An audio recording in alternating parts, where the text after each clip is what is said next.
My dad is gone now, so why don't you get out of here too? Stay out of my life, forever. The voice hurling insults at me over the phone was my daughter, with whom I'd spent over 10 years. Alice, my husband's daughter from a previous marriage, had dramatically changed her attitude towards me, her stepmother, once she started living on her own. Then, when her father, David, passed away in an accident, her hostility escalated even more.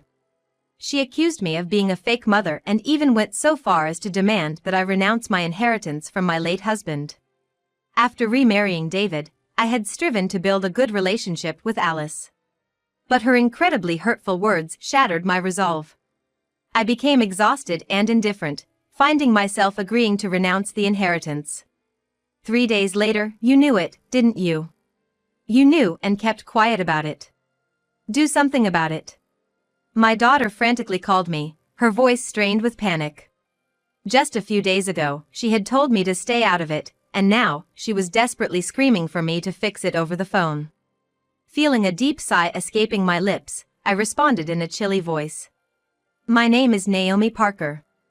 I live with my husband, David, and our daughter, Alice. Truth be told, Alice isn't my biological daughter. She is David's daughter from his previous marriage. David and I met, or rather, reunited, at a high school reunion. The David I saw after so many years seemed a bit worn out, troubled even, compared to his high school self. Perhaps the alcohol made him more talkative than usual. About a month before the reunion, he quietly told me that he had divorced his wife and was now raising his daughter alone. Listening to his story, I learned about his struggles, the fact that his wife had cheated, leading to the divorce, and that his daughter Alice was only in the 3rd grade and quite mature for her age. He had a hard time figuring out how to interact with her. Naomi, would you be willing to give me some advice about Alice? What? Me? I'm begging you. There are so many things I don't understand as a father, and more than anything, as a woman, you might be easier for Alice to talk to than me. Please, I beg you. I've never raised a child before, I replied. I don't think I can give you any advice. I initially refused, but it was clear that David was genuinely struggling. In the end, I reluctantly agreed to at least listen to his concerns. At first, I simply answered David's questions over the phone. About how a girl thinks, what a girl needs, that sort of thing. But things began to change when David asked me to go shopping with him for Alice's birthday present. I want to give Alice a surprise gift that she'll love. Will you come shopping with me? Having offered my advice a few times already, I didn't think much of it and agreed. But it turned out to be an excuse for a clumsy date invitation from David. After we finished shopping, he said, "Let me thank you by treating you to dinner," and took me to a nice restaurant. It was there, he confessed, "The truth is, Naomi, I have feelings for you." I was truly taken aback. And with David's confession, I realized that I was drawn to his sincerity in facing his family issues head-on. So, I started dating David, and after a few dates, we started to spend time together with Alice. When David first introduced her to me, I could tell that Alice was quite wary of me. That's only natural. She had just been separated from her mother due to the divorce, and she must have been afraid of losing her father to a woman she didn't know. Even after I married David the following year, Alice didn't really talk to me. Sylvia, a classmate of mine and David's, would occasionally call me out of concern. How's it going? Have you gotten a little closer with Alice? You guys haven't been arguing, have you? Not at all. Even if I start a conversation, it ends with just a yes or no. It would be nice if we could even argue enough to sustain a conversation. Well, that's true. I often consulted with Sylvia because she also had a daughter Alice's age. Girls are difficult, aren't they? They seem mature for their age. So, I shouldn't think of her as a kid? That might be right, you probably shouldn't treat her too much like a kid. Sylvia, who gave me advice based on her own experiences, was a real godsend. Moreover, it turned out that Sylvia's daughter and Alice went to the same elementary school. You suddenly became a mother to a 9-year-old, don't rush. That's right, it all comes down to that, doesn't it? I sighed. I felt dejected, thinking that there was nothing I could do and time would eventually resolve things. David was also very concerned about the rocky relationship between Alice and me. Therefore, we decided to go on a family trip to the seaside, hoping it would serve as a turning point. This is a beach where you can find beautiful stones, I heard. Beautiful stones. I definitely want to find them. That day, Alice, trying to keep her distance from me, started searching for stones desperately by her dad's side. I felt a little sad at this distance, but I too began searching for stones. If I found a pretty stone, I thought of presenting it to Alice. Nothing, there's nothing. True, though we find quite a lot of beautiful seashells. Seashells? She must have been so engrossed in looking for stones that she didn't notice anything else. Alice looked up and glanced at my hands. Show me the beautiful seashell. Sure, here. Wow. In my palm was a beautiful pink seashell. That's true. It's so beautiful. If you like it, Alice, you can have it. Really? I'm so happy. Thank you. Alice's face lit up. Holding the thin shell up to the sunlight, she looked so genuinely pleased, her smile radiant. Then, David called out, "Hey! I found this stone." Wait, Alice, you found something too? He must have been searching hard. David, drenched in sweat, had found a lavender-colored seashell. Wow, this is also beautiful. True. It's so lovely. As the two of us peered into David's hand, our heads bumped together. Ouk. Rubbing my forehead, I looked at Alice to see if she was okay. Alice was in the same position, looking at me, and then she laughed. It's okay, Alice, are you all right? Yeah, I'm fine. Then, with the pink shell in her right hand and the lavender shell in her left, she looked up at David and me, saying, "I'll treasure these." I feel that from that day onwards, the distance between Alice and me gradually shortened. Wishing to be closer with Alice, whenever the three of us were together, I made a point to talk with Alice more than with David. We would share thoughts about our favorite cartoons and comics. She would tell me about the school lunches she loved. We would share our dislikes, and David would give Alice and me some time to spend just the two of us. We would shop for clothes together, visit cafes with delicious limited edition sweets, and go to see movies. Slowly but surely, the look of caution and restraint on Alice's face began to fade. By the time Alice became a high school student, people around us would say, "What a wonderful family you are." I was genuinely delighted. However, once Alice started college and began living alone, she started distancing herself from me again. The responses to my text messages checking up on her were often curt and short. Even when she occasionally visited home, she mostly spoke to her father, David, and hardly talked to me. I tried to create opportunities to talk to her, like delivering her allowance in person instead of transferring it, but she would only say, "Just transfer it next time." She left no room for conversation. I tried serving her favorite foods, but she would just eat in silence. Although she treated other people normally, I could feel her attitude towards me gradually cooling down. David noticed it too, and we would discuss whether it might be her time of growing apart from parents. But even though her attitude towards her father did not change, it did not seem convincing as the reason why she was only cold to me. The joy of my daughter's return home gradually began to feel burdensome. Then, an incident occurred during the summer vacation of Alice's junior year in college. David suddenly passed away due to a work accident. Receiving the call from his company, Alice and I rushed to the hospital, but David was already lying on the bed, a white cloth covering his face. The sudden farewell, the sadness of not being able to spend his last moments together. Various emotions welled up, and both Alice and I could not stop our tears. But I had to proceed with my husband's funeral. As we struggled to keep pace with our emotions, I moved forward with the funeral arrangements, and the day arrived. Alice couldn't even stand up to speak, she simply continued crying beside her father's casket. Wanting to comfort her, I softly approached and reached out to touch her shoulder. That's when it happened. "Don't touch me!" Alice violently brushed off my hand. Then, glaring at me, she vanished into another room. It was shocking.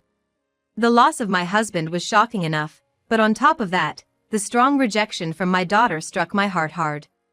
In a state of shock, I somehow managed to fulfill my duties as the grieving spouse, bid farewell to my husband, and just as I finally took a breather. During his life, my husband was greatly indebted to his aunt and uncle, who came to see me, saying, "Naomi, this must have been very tough for you with it happening so suddenly."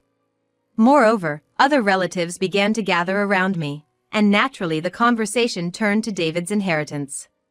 Afterward, they each left, telling me, "If there's anything we can do to help, don't hesitate to ask." Left behind were just Alice and me. I was truly exhausted and was heading to my bedroom to rest when it happened. "Now that Dad's gone, you should leave too." "Excuse me? I've always hated your pretend mother act. You're nothing more than a fake. What did you just—" Alice's words pierced my heart. Turning pale, I endured as she continued to hurl accusations. "Even when I was little, everything you bought for me, it was all just to get on my good side, wasn't it? No, And even now, you're here because of Dad's inheritance, aren't you?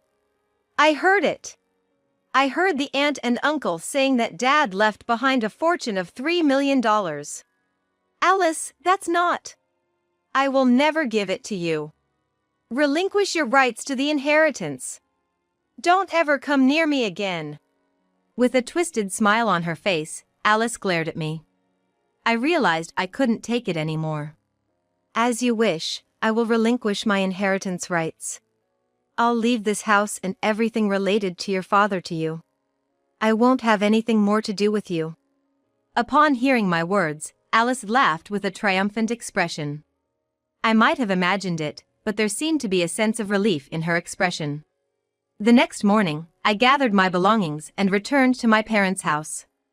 But 3 days later, Alice, who had said to not involve herself with her, called me. "Hey! What's going on?" "What are you talking about?" "Dad's inheritance. You tricked me, didn't you?" I sighed deeply at her frantic voice.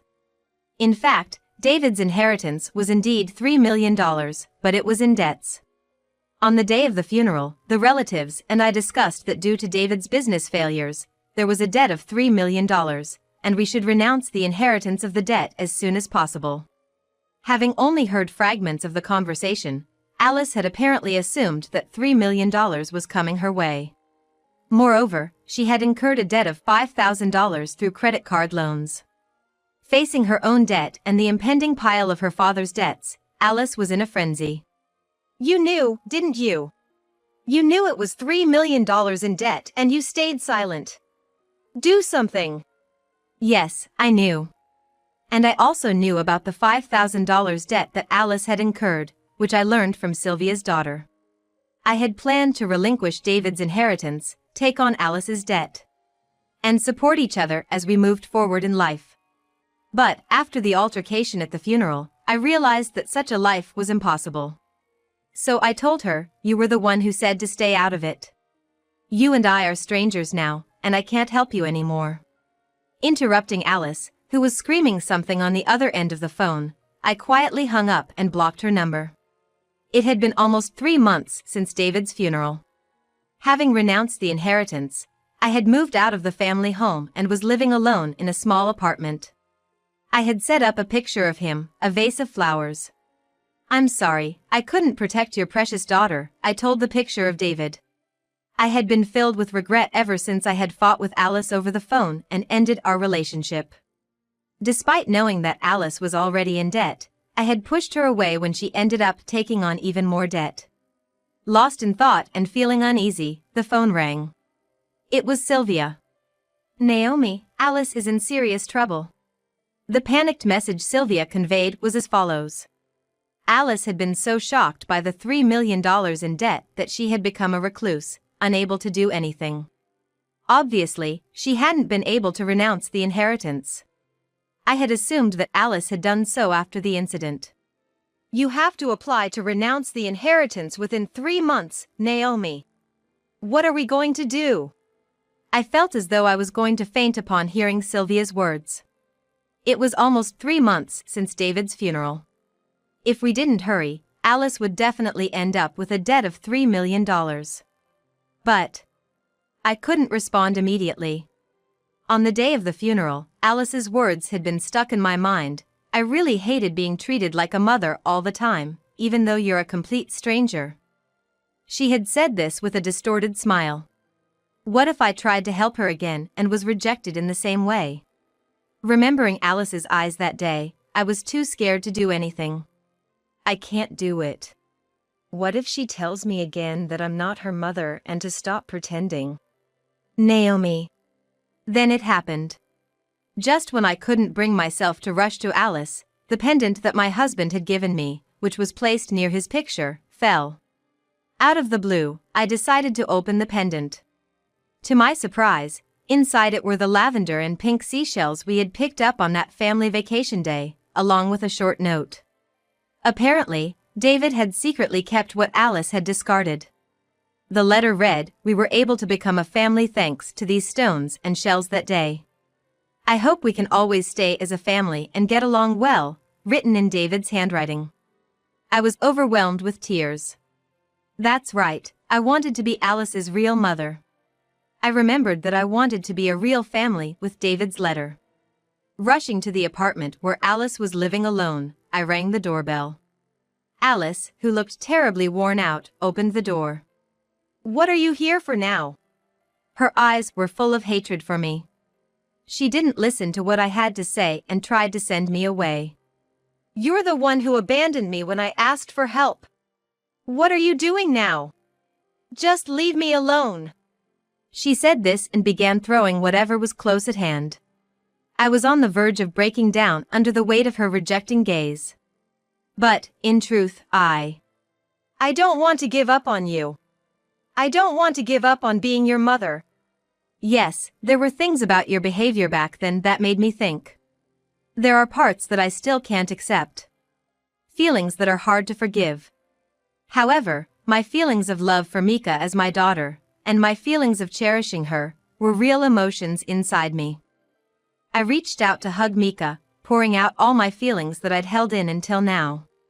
"So, that's why, I want to live with you from now on, I want that."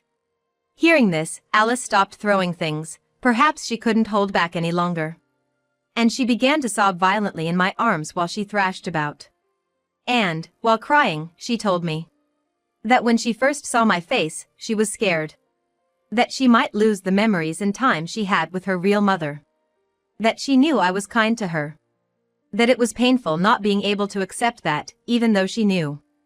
Because it was painful, she had to convince herself that my kindness was hypocrisy.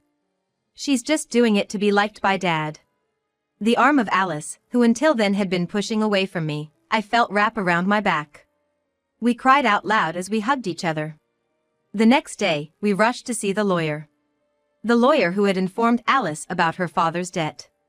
The lawyer told us he had been waiting for Alice's request to disclaim the inheritance. And he immediately started on the necessary procedures. In the end, Alice's disclaimer of inheritance was just in time. It was fortunate that Alice had received an explanation about David's remaining debt from the lawyer 3 days after the funeral. I turned pale when I heard that the application deadline for the disclaimer of inheritance is 3 months, but the start date of that deadline is not the day David passed away, but the day Alice properly learned about the debt. Thanks to the difference of those few days, we were somehow able to prepare the application in time. I am truly grateful to the lawyer for responding to our sudden request. As for Alice, she seemed relieved that the process of disclaiming the inheritance had gone smoothly, preventing a situation where she would have to take on a large debt, and she was in bed for a few days. After she was able to get up, she seemed to be overly cautious around me. It was Sylvia who told me that Alice seemed to deeply regret her attitude towards me on the day of the funeral. "It seems she said to my daughter, she wants to apologize but it's awkward and she can't start the conversation." That makes sense. "Hey, Naomi. Aren't you being a little too careful?" Really?" Sylvia on the other side of the phone said a bit angrily. "Just like when you stormed into Alice's place the other day, Isn't it okay to voice your feelings more? But until Alice's feelings settle down, it's better not to say anything too strong. You decided not to give up on Alice, didn't you? That was true. I had decided then that I wanted to become Alice's real mother. And so, I began to make an effort to convey my true feelings to Alice. In response, Alice stopped trying to hide her feelings. When our opinions clashed, we even started to argue. I was happy. 10 years have passed since my husband passed away. I was in a small hospital room. In front of me was my daughter lying next to a newborn baby. Seeing my daughter's gentle smile as she blissfully watched the sleeping baby, I felt an overwhelming sense of happiness. Mom, you can hold my baby. Is it okay? Yes. For me, who had no experience giving birth, this was my first time holding a newborn baby. I didn't know how to pick up this soft, tender being, and my daughter laughed at my confused state. Well, it's my first time. My daughter sat me down on a chair, guided my arms into position, and gently placed the baby into them. She's warm. Tears naturally started to flow. David surely would have loved to hold her too.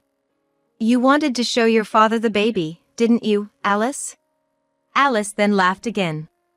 Mom, you holding her is enough for me.